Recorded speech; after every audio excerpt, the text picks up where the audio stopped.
everyone, welcome to our webinar today. My name is Kristen Harper. I am a person living in recovery and also a recovery specialist with C4 Innovations. And I get to work with the SAFE project a couple of times a month actually, which is really exciting. And today is one of those times. It's going to be a phenomenal conversation. I can't wait till my part's over with so I can introduce our panelists and get them started because they're going to be amazing. If you have any questions about technology, or if you're having trouble logging in or hearing or anything like that, please feel free to use the chat box to ask our technician to help you kind of figure out how to fix that. Also in the chat box, if y'all want to introduce yourselves, tell us who you are, where you're from, that'd be great. And maybe your connection to the topic as well. So this concept came about through a conversation about September being Recovery Month. And I've been involved in Recovery Month for about 10 years now. I know it's about 30 years old, and I'm not sure if anybody's ever asked the question of how it came about or what's the goal of Recovery Month. So that turned into a larger conversation about what is the recovery advocacy movement? Where are we headed? What are our goals? And honestly, right now, how are we able to unify around some pretty brutal attacks that are coming from a lot of different areas?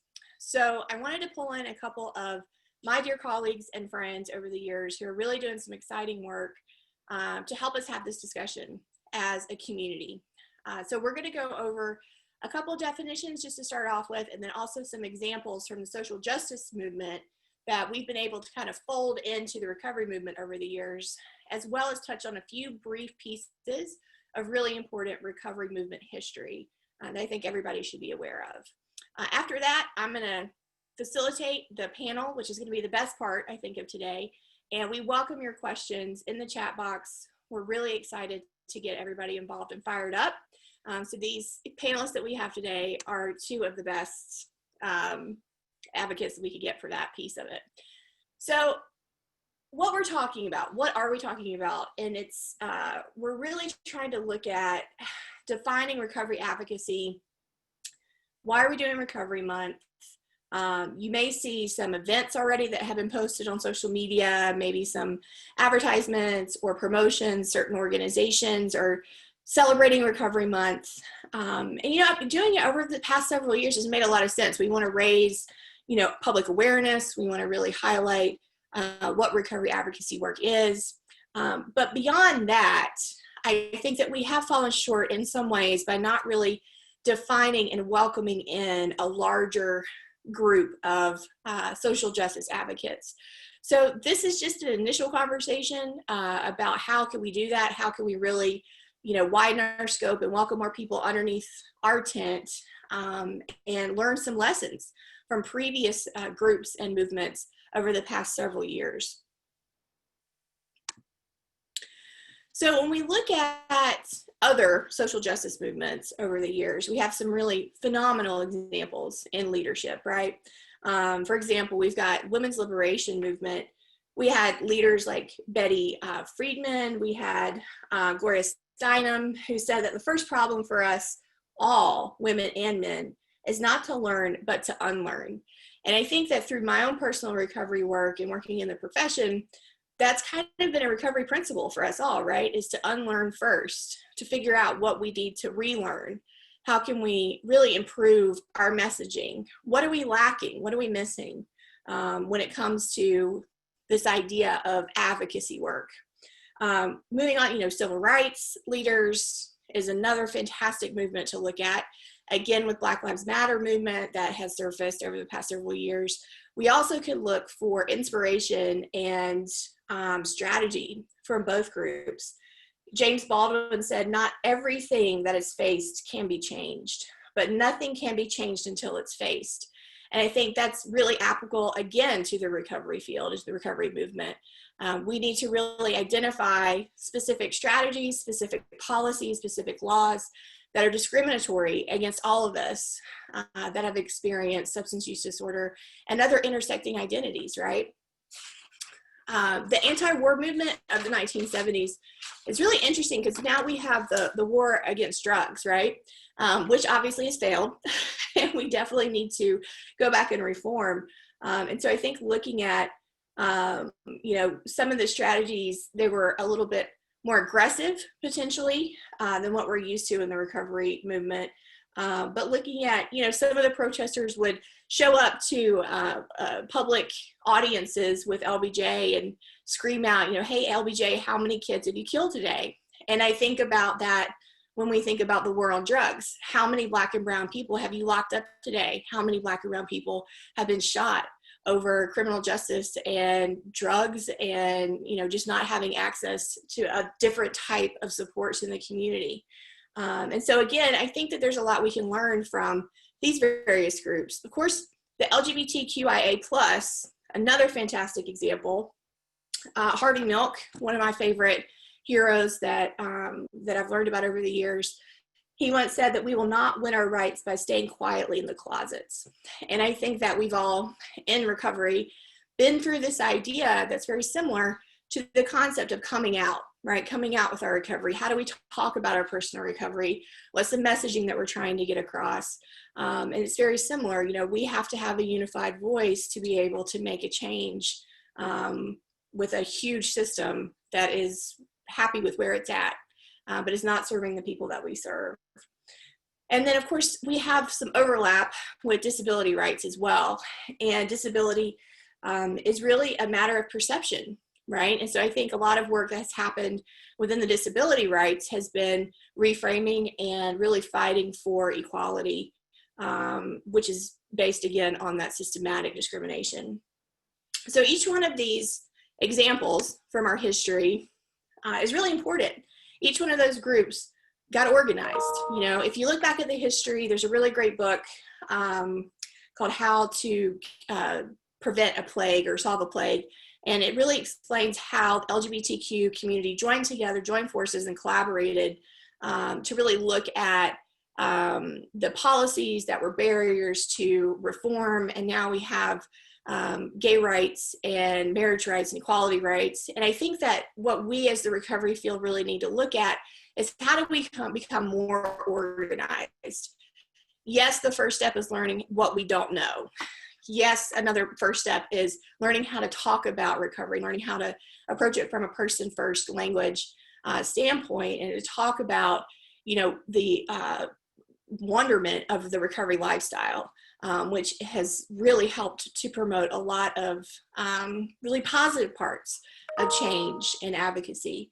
But besides that, how do we tie specific laws and policy to what we're trying to do? And these are just some of the tools that are out there right now that I think we can build on for some future advocacy work. And so as you are looking at putting together your own advocacy campaigns, looking at what has worked within substance use disorder and mental health advocacy in the past can be very helpful. There is a documentary called The Anonymous People. If you're not familiar with it, it's a really great kind of recovery advocacy one-on-one tool. If you're like me and you love documentaries, it's really well made. So that's a really great one to check out. Also, recovery messaging training is available if you are not in recovery, but you're supporting people in recovery, let's say on a campus or in the community, and you would like to help them learn how to talk about their recovery from a strengths-based perspective. Recovery messaging training can be very helpful. There's a lot of additional stigma reduction tools that are out there, examples of flyers, social media campaigns, those types of things. And then, of course, social norming campaigns we see a lot on college campuses, trying to normalize what recovery can look like and really sort of break down that stigma. So these are just a couple examples. There's more out there.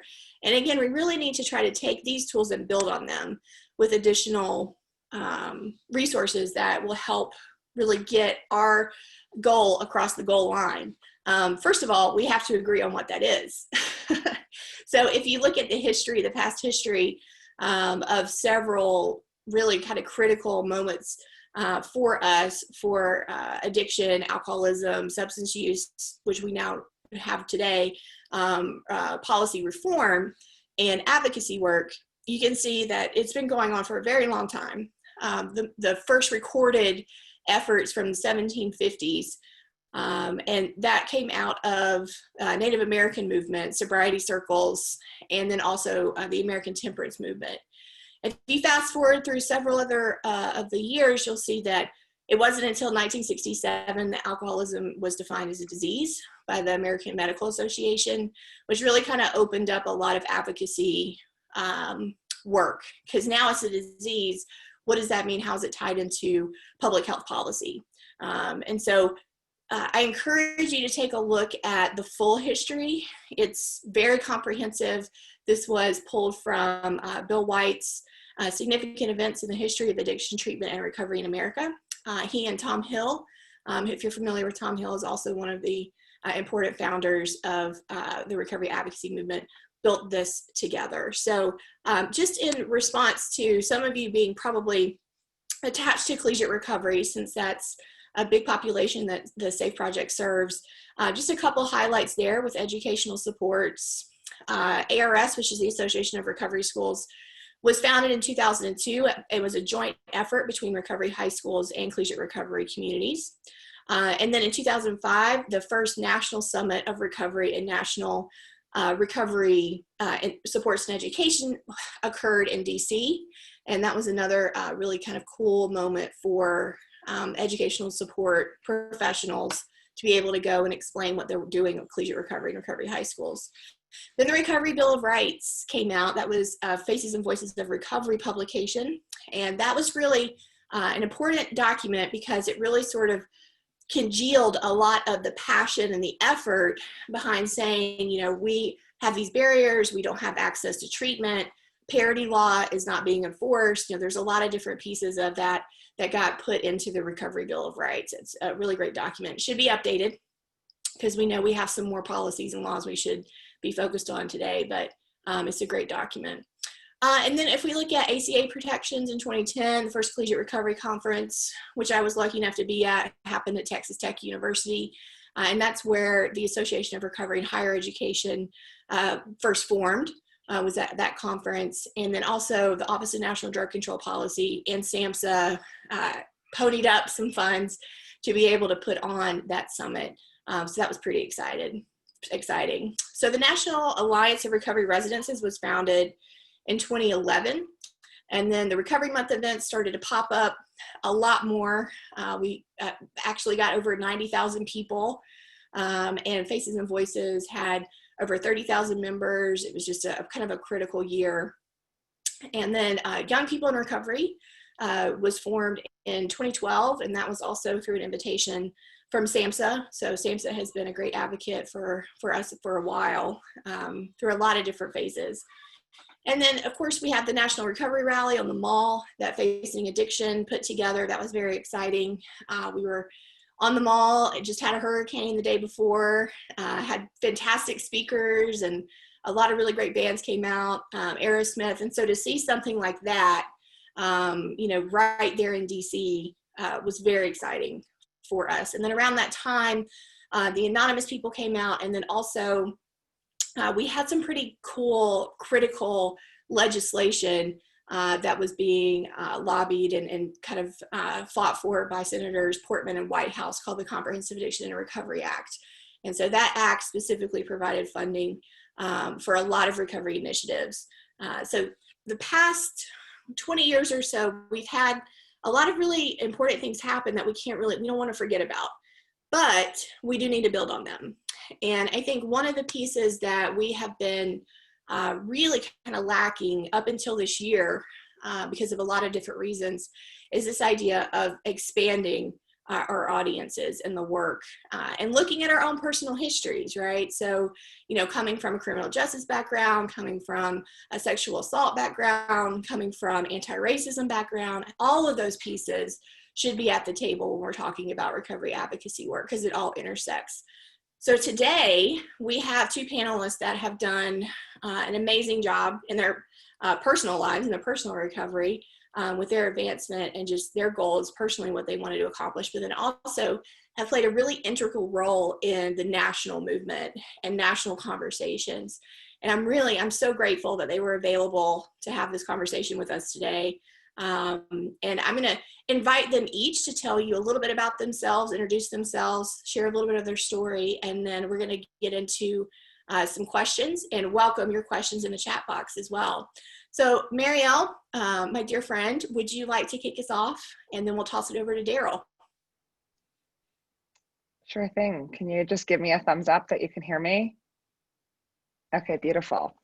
So thank you so much, Kristen, for asking me, and Safe Project for hosting us. My name is Mariel Hufnagel. I am a woman living in long-term recovery, and I am hesitant to call myself an ally because I don't think that allies get to decide if they're allies.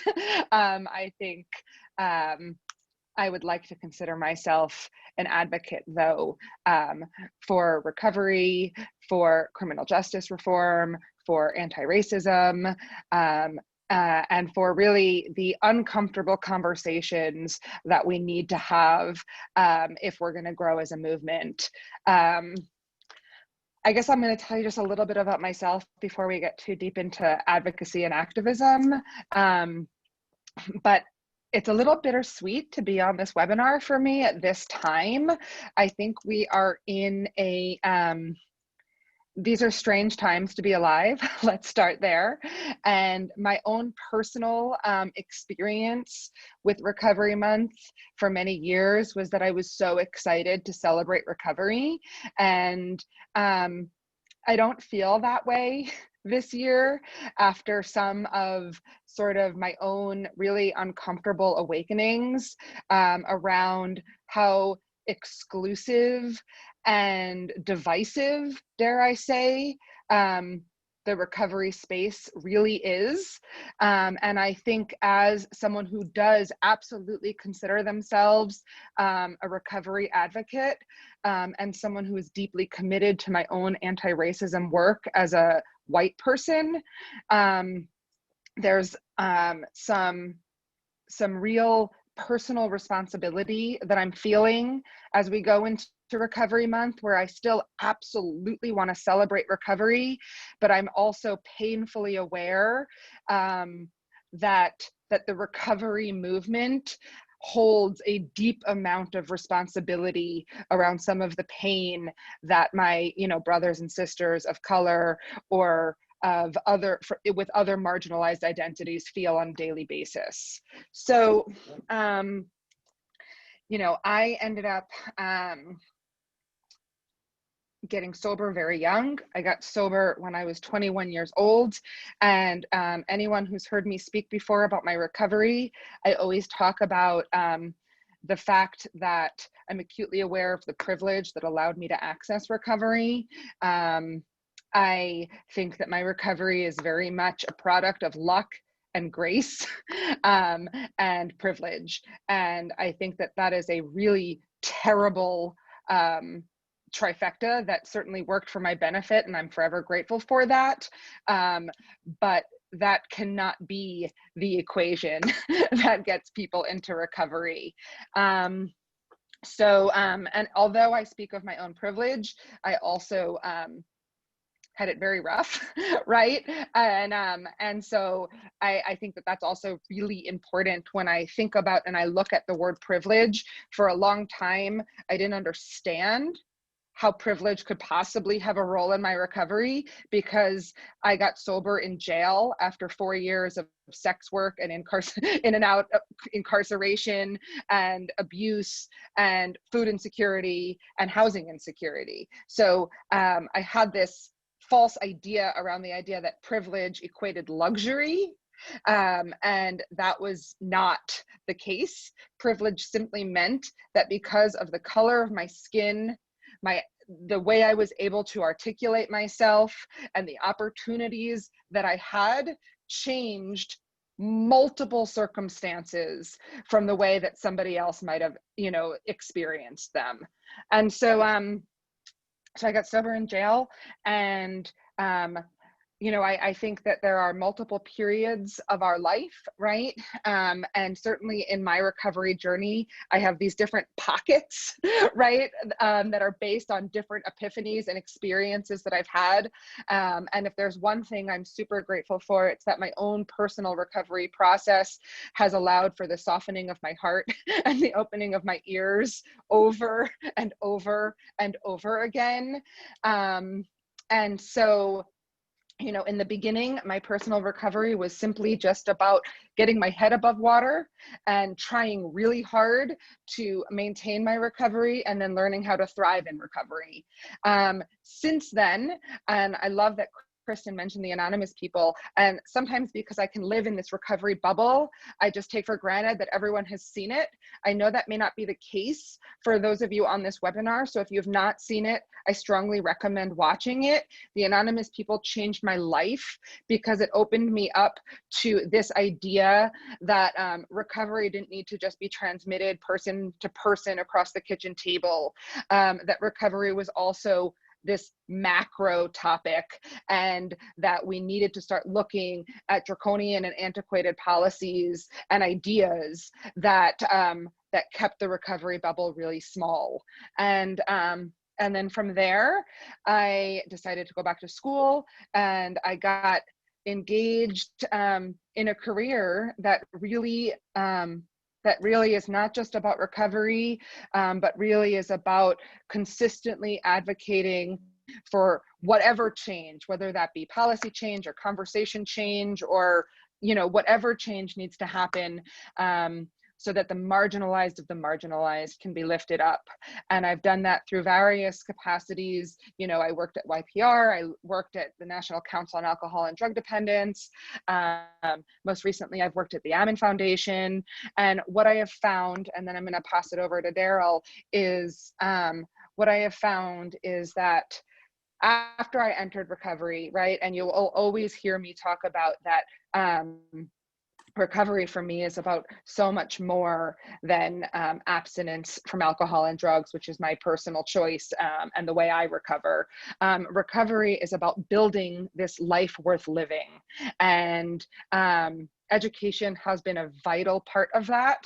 And what happened once I went back to school is, even though I had a life that was decent at 5 years in recovery, once I went back to school, my whole life changed. You know, education is the equalizer. It's the equalizer for immigrants. It's the equalizer for poverty. It's the equalizer for any sort of marginalized identity. And, you know, formerly incarcerated, formerly homeless, former sex worker in recovery from a substance use and mental health disorder.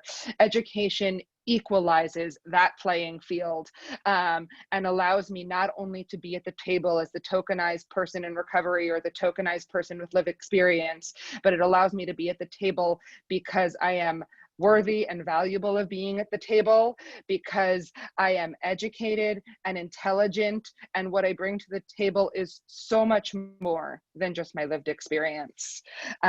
So I don't know if I hit what you wanted me to hit, Kristen, but that is my introduction. Thank you so much, Mariel. Yes, we're going to hit a lot of different things during this conversation, so that was a great way to kick it off. All right, Daryl, I know you're going to, you know, bring the heat like you did last week on the last webinar, so feel free.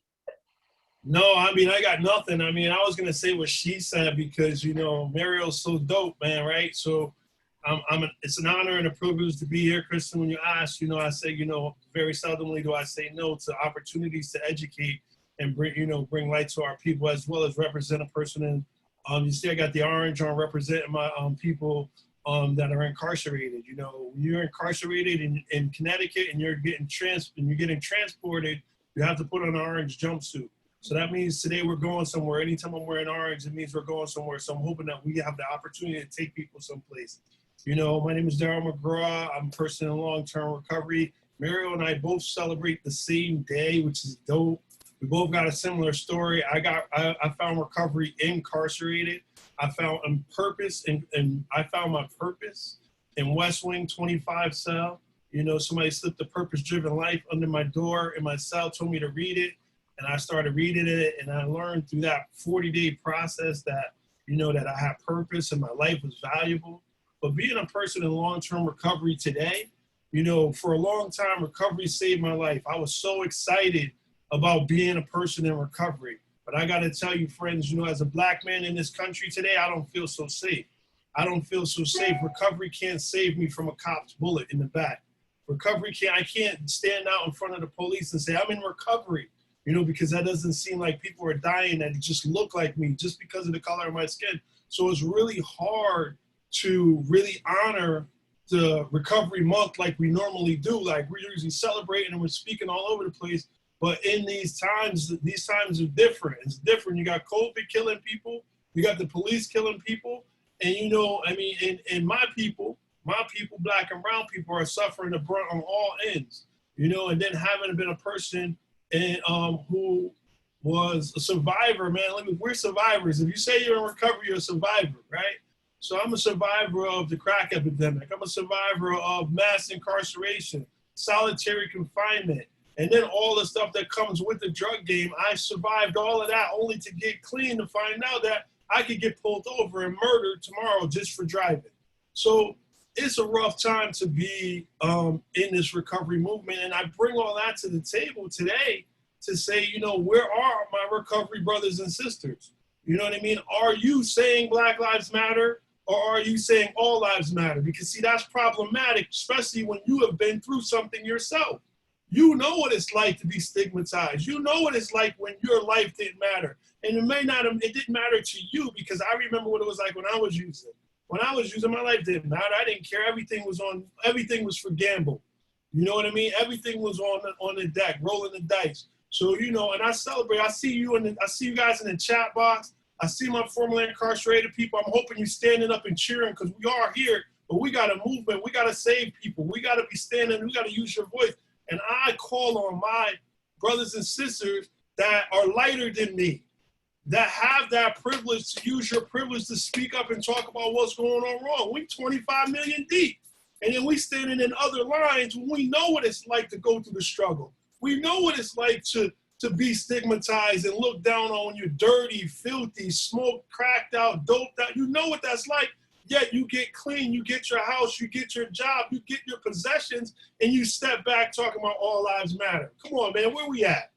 Where we at? Come on, we cannot do that. We cannot do that anymore. I see the universities. I'm so excited that the universities are here because, like Mariel said, education set me free as well. You know, I found education behind the walls as well. I started going to college classes, and I took all kinds of classes, because in prison they just say, you want to go to college, you got to take this class. I took Russian history.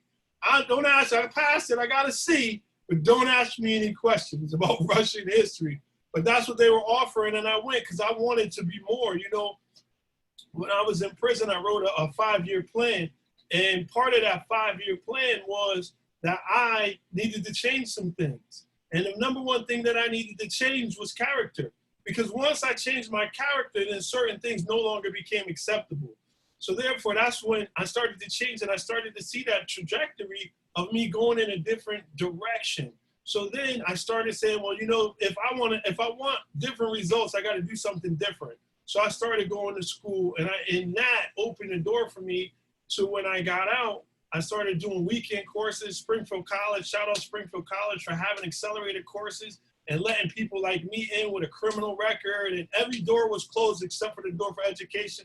They welcomed me in. I encourage all colleges to seek out people that are in recovery, that are trying to make that change, to open the door for them so they can come in, so we can be change agents. I look at us, I figure I got many different titles: button pusher, dream carrier. Martin Luther King said he had a dream, so no longer, we got to carry that dream. We're all dream carriers as well as stone catchers, because we got to catch the stones for all those people that are getting hit, that are getting beat up, that are being discriminated in their own houses. People don't want to go to Thanksgiving dinner because somebody's going to bring up that stolen TV that you stole 20 years ago, and they're still bringing that stuff up.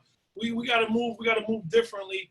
I'm just so excited to be here, right? And I'm waiting for the questions. I don't want to hog up. I don't want to take up too much time because I want to engage. But when Mariel was speaking, she sparked something in me because, you know, iron sharpens iron. And I'm listening to her speak, and I'm saying, you know, wow, we really can't. This is the first time that I never really honestly could celebrate Recovery Month. And I was thinking about why. I didn't even realize sometimes you forget it's Recovery Month. Before, this was the hottest month of the year. Can't wait for the marches. I can't wait to get my sash that says how many years. I'm not doing that. I'm worried about my kids. I'm worried about people that look like me. I'm on Zoom telling them like, yo, we gotta do something different so they can stop killing people. I mean, so this is a rough time. And then it's difficult to engage because, you know, many of us are huggers, right? Because once we got into the recovery world, we started feeling our emotions and stuff. And so they start hugging people. Now you can't even touch people. You got to be 6 feet. So this is a struggle all the way around. And I'm excited to be here. Looking forward to engaging anyone in the chat. And let's go, man. Let's go. Let's talk about this. Absolutely. Thank you both so much. And just your point about Recovery Month. I mean, you guys just y'all just put on some words to what I've been feeling and couldn't really express. And it's this sort of letdown during a time that has traditionally been a celebration, right? We used to joke that October was actually our recovery month to recover from Recovery Month, right? Yeah. That's just not happening right now. You know, and I'm trying to put some recovery principles into the way that I'm feeling right now. And I think that maybe, I hope that this is true. Maybe this is a time for healing. Maybe actually the phrase Recovery Month this year means we really get back to basics and look at recovery, right? So it's not about the 30,000 people events, and it's not about the flashy advertisements or anything like that. Maybe it's really about, hey, you know, we need to take some ownership and we need to really come together and heal as a community. So y'all got me fired up already too. You know, and as we move through these pre-prepared questions, if anybody in the chat has any additional comments that you'd like to share, please feel free to jump in. And y'all touched on this a little bit, but I'd love to hear, you know, a lot of the folks that are with us today work in higher education, and having worked on 2 campuses and then offer technical assistance to a whole lot more, you know, it's very frustrating to want to help students or potential students get into school, get financial aid, and the barriers that are attached to having interacted with criminal justice in the past. And I would just love to hear how you all have overcome those challenges, those barriers, and then maybe how you've turned it into an advocacy stance that you've taken with folks in the past. So anybody wants to start, go ahead. Mariel, you got the mic. It's up to you. I'm ready. I'm with you. I told you I'm in the car. You go first. I introduced myself first. All right, cool. So for me, like I said, we talked about education being the key and education impacting the professional. Like I noticed, you know, it's interesting. Regardless, I got a couple letters behind my name and I got a major student loans, but still there's some doors that still closed, right? I still got the criminal record, right? So I had universities say, yeah, you know what? He's got a criminal record. And we don't really feel, the lady said it, to be truthfully honest, she said, I don't feel safe, you know, with him working. And I've worked and I spoke all over the country. You know, people that follow me know that, you know, I'm a speaker, you know, I'm not going to steal your purse. I'm not going to steal a van. You know, I just want to work here. I want to work in education. And because of the criminal record, there was a barrier. There was a block, you know, so you're always reminded of, you know, and especially in higher education, you would think this would be the door that would fly open because it did for me. But then when it came to the other side of being hired from HR. So we're working on educating HR offices on how to read a criminal report, like understanding the criminal record, understanding that you could get arrested one time but have 7 charges. See, people don't understand that. They think that you got 15 million charges, but that could be 3 arrests. And it's just how convictions work. So having those people understand that work in the HR department has been one of my goals for the last couple of years. But also just like, you know, like I said, personally though, education has been a huge thing. From the advocacy part though, I realized for myself, and now I'm this huge advocate about trauma and recognizing trauma early. So the ACEs study, whether it's done, I would love for it to be done in elementary school. And I would love for, like, you know, them to start identifying trauma early, because many of those, we could save many people that trip to prison, like Mariel and I have like we took, because people could identify some of that trauma that happened to me early in life that would have not let me end up in using substances and so on and so forth. So, but if we get to the prison, I mean, if we get to the college stage, I would love for them to start identifying trauma in individuals, because some of that is what's preventing people to seek higher education. Or when they get there, there are things that trigger them that reminded them of their past, you know? So I think that for me, like, you know, identifying trauma and, you know, including it in, not as curriculum, but including it in a process of helping people get to the next level? Mm-hmm.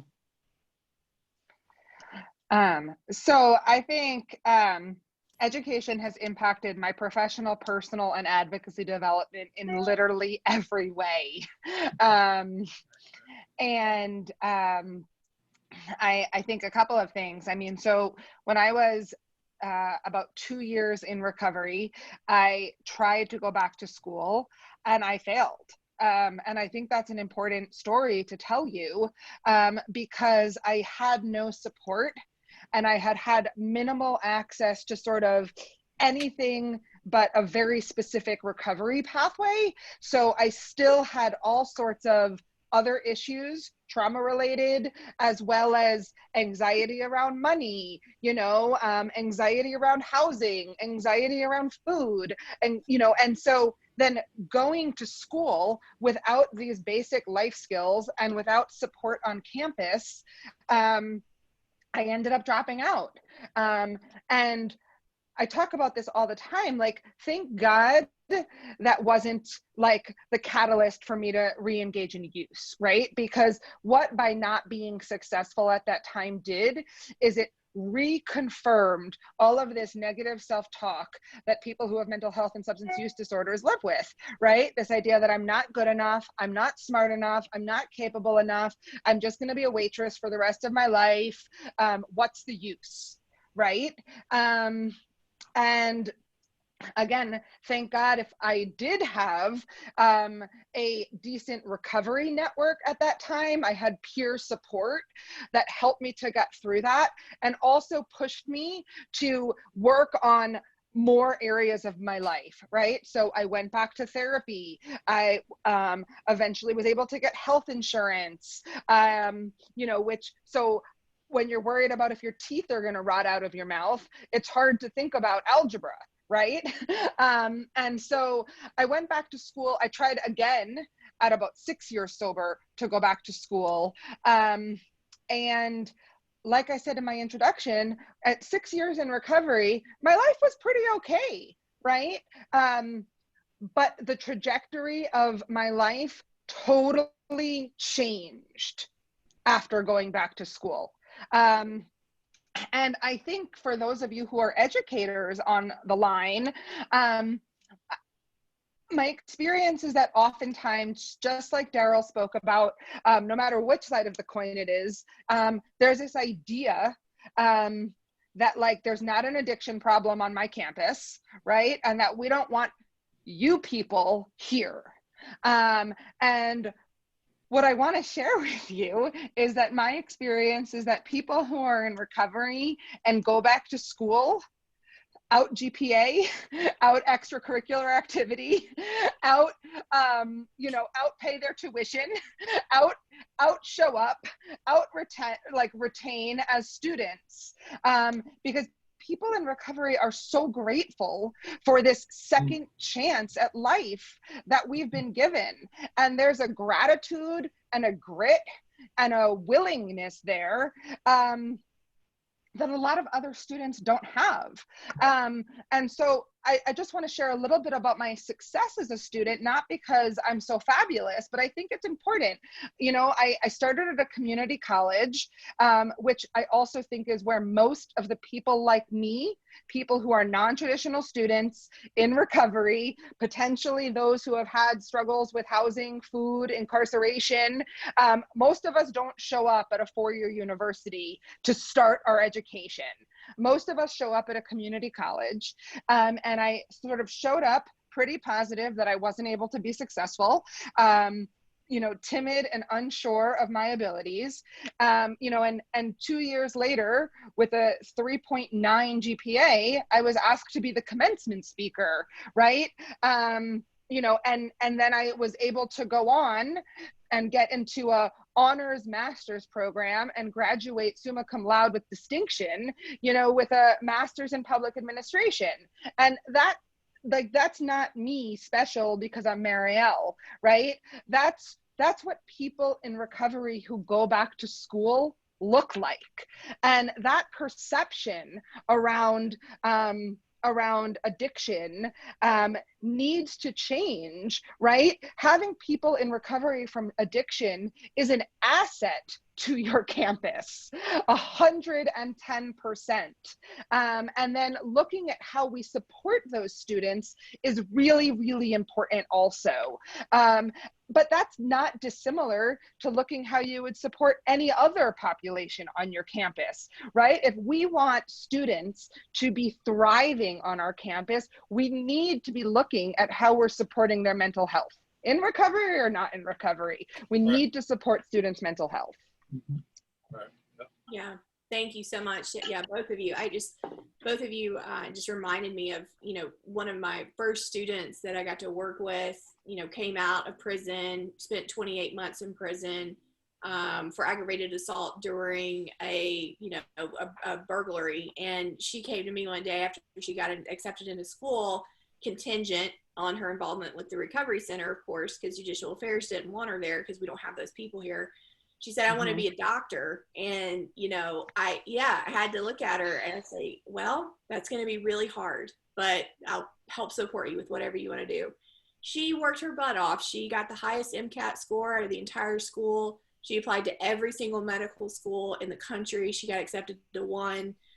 She graduated with a medical degree a couple of years ago and was doing a round of rotation and really wanted to be an orthopedic surgeon and hit another bar, right? They would not let her do surgery because of her history, not her criminal justice history, but her status in recovery.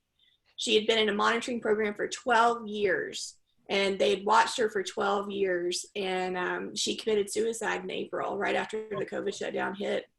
She said, the only reason that I was able to make it as far as I was with my history is because of my white privilege. But she said, this is something that we really need to talk about in her suicide note. That's what she said. And I think that that's a huge piece of this is we want the second chance. We'll fight for the second chance. We will outperform people for the second chance and we'll succeed. And we still can't get to where we want to be, right? Because of systematic oppression. So, yeah. So thank y'all. I wanted to add to that, Kristen. In that when we talk about privilege, right? We talk about privilege and position. You could be in a position, if it wasn't for some one or two people that said, you know what, I'm gonna give this guy a shot. You could be in that position to give somebody a shot. You could be that change agent, you sitting in that, shout out to, man, the best counselors. I forget what they're called. Wow, that's how long I haven't been in school, right? Where you have, the counselor that helps you pick out your classes and stuff like that. But I had the ones, God is definitely, spiritual. I'm a believer in God. And I believe that the ones that I had, they were like, listen, advisor. Thank you, Randy. Advisor. Randy, you staying on point, man. You with me. I really appreciate you being in the room. I really do, because I'm watching you. The advisor, right? So my advisor would sit there and she was like, I want you to take, she kind of was like my mom a little bit, because she was like, don't take this one. Take this one because this professor, I don't really like him. So come back next round because I'm cool. And it was just little things like that, but having full knowledge of where I came from. Like, listen, I just came from prison. I just came from this environment. I'm just trying to do the next right thing. And of course, our story is right there out on our sleeves. Like, listen, every paper I wrote was about incarceration, substance use. And I was knowledgeable. And the people that went to school with me that see the work that I do now, they just cheer because they sat in every class, every presentation, every PowerPoint. They knew what I was talking about. I was talking about doing this work. So, when Mariel talked about the work and the dedication that we give, that is 110% because it is our second chance, not just at the university, but the second chance at life that we never had before. Like, we come to school clean, dressed up, ready to go, new backpack on. Like, you would think I was in first grade instead of 13th or 14th grade because I'm so clean, because I'm so happy to be in this environment because I remember where I came from. So the college campus is the best second chance a person can get. Yeah, thank you for that, Daryl. I appreciate it. And as we continue to move on with our questions in the conversation, I'd like to ask our audience to answer this question in the chat if you feel comfortable. We'd love to find out some of the labels that you've had to confront for yourselves and for those you serve through your work as well. And we're going to move on to this next question for our panelists. While y'all answer the questions, then we'll come back to those answers and we'll discuss those responses. So to my dynamic duo, have you drawn inspiration or tools from other social justice movements with your work in SUD advocacy? And, you know, I think about, again, I just go back to LGBTQ and I think about the unity that they were able to establish around the 1970s, early 1970s, late 1960s, and some of the work that they were able to accomplish. You know, when we talk about multiple pathways of recovery, I think about that particular population because that's definitely multiple pathways of experience. And so I really draw a lot of inspiration from their particular movement, not just because of the unity they were able to establish, but also they went to the Supreme Court and they won, you know, so that's a pretty big deal. And I feel like we're eventually going to head there either through insurance parity or some other law that we really need to confront. But what do y'all draw your inspiration from? Mariel, you want to go first since Daryl went first last time? Sure. So I too, very similarly, the LGBTQIA movement has been most of my inspiration for my advocacy work up until recent. And so I love the unity. I also equate that very much to this idea of many pathways to and many pathways of recovery, right? I also love nothing about us without us. That has been sort of very much a staple of, you know, how I've been an advocate, right? You better invite me to the table. If you're not, I'm pulling up a chair anyway. If I have to, I'll build my own table, right? And I'm bringing all my friends with me. And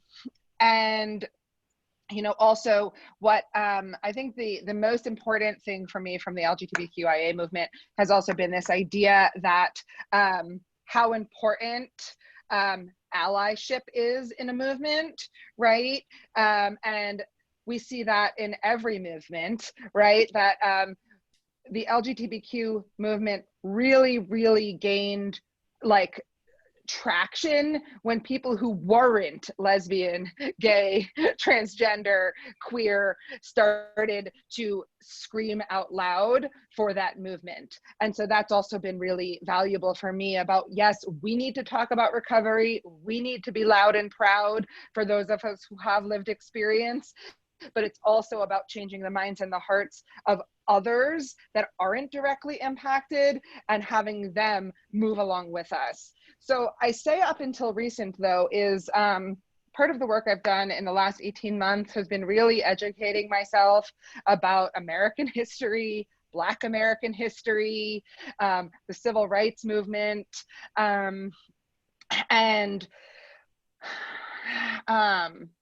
you know, there's so much that isn't spoken about when we talk about addiction and when we talk about recovery, you know, and just talking about the war on drugs is vital and something still that most people aren't doing. But it's just like the tip of the iceberg of the systemic racism, the systemic oppression that has really, you know, I feel like oppressed isn't even the right word, has really separated, divided, killed, and burdened, you know, Black and brown people, specific to substance use and mental health, as well as everything else. And so, you know, my work recently has really been looking as an advocate, as a leader, you know, what am I saying? What am I doing? What am I focusing on? And is it, you know, from this ability to, you know, we have to help the person who's in the worst shape in the room or who hasn't even gotten to the room yet. And I am guilty of a lot of my advocacy has not taken that into consideration. A lot of my advocacy has jumped on the bandwagon with like, oh, addiction doesn't discriminate. Oh, we all have the ability to recover, which are beautiful sentiments and true in their very essence. But although addiction doesn't discriminate, and although recovery is possible, statistics show us that health disparities and poverty and a capitalistic, patriarchic, white supremacist culture does discriminate. And this idea, if we really want to look at celebrating recovery, and for me being an advocate, right, it needs to be about identifying, educating, acknowledging, and then intentionally, dismantling the systems and the rhetoric that go along with it in order for all people to get the help that they need pre-recovery, during active use, and post, recovery initiation. So recently, I would say that I'm most inspired by educating and looking at and trying to build on the civil rights movement, because social justice is the recovery movement's lane, right? And how dare we, shame on us, have the privilege or the audacity to say things like all lives matter, right? Or, racism isn't part of, what I do in the recovery movement or in education, right? Like that isn't okay anymore, right? And we certainly can't do better until we know better. But I know better now, so I have to do better, right? And so that's where my work has been over the last 12 to 18 months. Thank you so much. Daryl. And Mariel got the place on fire, man. Y'all want to get some fire extinguishers in here, man. So listen, I agree 100%. I love, man, this is a hot topic. We always talk about having been a prisoner of war, right? And if the war on drugs is over, then let's free the prisoners of war ASAP, right? So those people that are advocating, from a criminal justice perspective, why aren't we looking at anybody that was convicted, black and brown convicted, from the crack epidemic up until now, since now it's a health epidemic. I heard it was a health epidemic. I heard it wasn't locking people up for drug use no more, even though the behavior is the same. All right, so why aren't we going back and reviewing all those brothers and sisters that are still incarcerated right now? Why are we not going back in there, reviewing those cases and releasing them? And those of us that have been out here with those criminal records that are continuously barriers from a corrupt system, hold on now, a corrupt system, why aren't our records being expunged off the top? So we don't have to worry about the university saying no. It's no longer the university's issue. And if the university was well-versed in how the crack epidemic and how the war on drugs was, they would understand that I grew up in that era, so everybody I grew up with has a criminal record. So yeah, I got one. We all got one. 1 in 3 black males will have a criminal record when they come to your door for a job or for education. So you should already know that. But let's talk about who he is today. Come on, man. Let's go. Y'all playing games, man. Let's get out of here. Let's make it happen. Yeah, let's So Daryl, I think it's important, right? Like, I, as a white female, when I was 5 years in recovery, I applied for expungement and I was denied, right? And it wasn't until because I didn't seem remorseful for my crime, is what the letter said.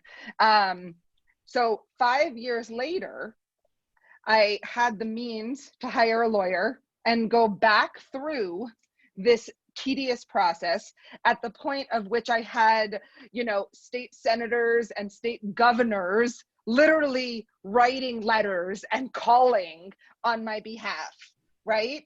And it wasn't until then that I was offered a pardon from Governor Ned Lamont, right? And to me, if I need to do that, right? Upper middle class, white female, 10 years in recovery at the time, right? Like clearly there is something that the odds are stacked against the average person, let alone the person that is uneducated or illiterate or, living in poverty or any of these possible things, right? And I remember feeling at 5 years in recovery when they rejected my application for expungement. Like, if I'm not an example of rehabilitation, like, who is? Right, and right. not from like an arrogant place, but like, what do you mean? Like, I'm 5 years in recovery, going to school, employed, meaningful relationships, reference it. Like how could this happen? Right? But I already was able to like get there and get rejected. Right? And so like, I just think it's important for us to compare our experiences, because because who we are is no different in the way you and I show up in the world, right? Like, so I just think it's so interesting. No, and you know what? I think that's valuable, because one thing I can't do is speak as a white woman who has a criminal record. I can only speak as a black man who has a criminal record. This is why when we team up, we bring this heat and we let people know, listen, it goes on both sides of the coin. We saying, listen, this is happening, right? And you know, I look at the LGBT, I don't get all the letters right. My alphabet's screwed up, but you know what I mean, right? My lesbian brothers and sisters, lesbian gay brothers and sisters that are in this movement, I watch a lot of their moves and I've seen them. And what I've also seen is that we've taken some notes and said, listen, but you know what I also see? The women's movement. I've seen all these kinds of movement. I've seen people go to the mat for a lion getting killed, but then when a black man gets killed, nobody's saying nothing. So we watch these movements and we see progress, so we try to replicate them, and then we see these bars that are coming back. And I don't want to shift the conversation, but I want to make sure that anytime we have a platform, we're making sure people are knowledgeable about the issues that are at hand. Absolutely. Oh, I feel like we're just getting started and we're about out of time. It's not fair. I want to thank everybody in the chat for the discussion. And just quickly, you know, want to check in with everybody that's out there and make sure that if you haven't got any questions answered, please go ahead and re-enter them. I've been trying to keep track. And also, type part 2 in the chat box. Tell them you want both of us back, man. We ready. We're not even done yet. We just started. I know. Type part 2. Y'all want us back. I know. I was going to suggest we probably need a part 2. So we'll get back to everybody and send out a link and all that good stuff if our panelists are willing to have that conversation. But yeah, this was awesome. Thank y'all both so much for just, I don't know, just being so authentic and bringing your best game. So I really appreciate it. Here's just a couple of quick announcements from the SAFE staff. There's a couple of different things happening. There's a new app. If you are in the collegiate recovery world, there's an exciting new app that is really bringing collegiate recovery alumni from around the country together through technology. So check that out. And there's going to be a couple of other pretty cool just initiatives happening. The Collegiate Recovery Leadership Summit, that application is still open. And then there's also another kind of public awareness campaign going on called No Shame Pledge. So let me check the chat one more time, make sure we don't have any last minute questions. Thank you all so much again for logging in.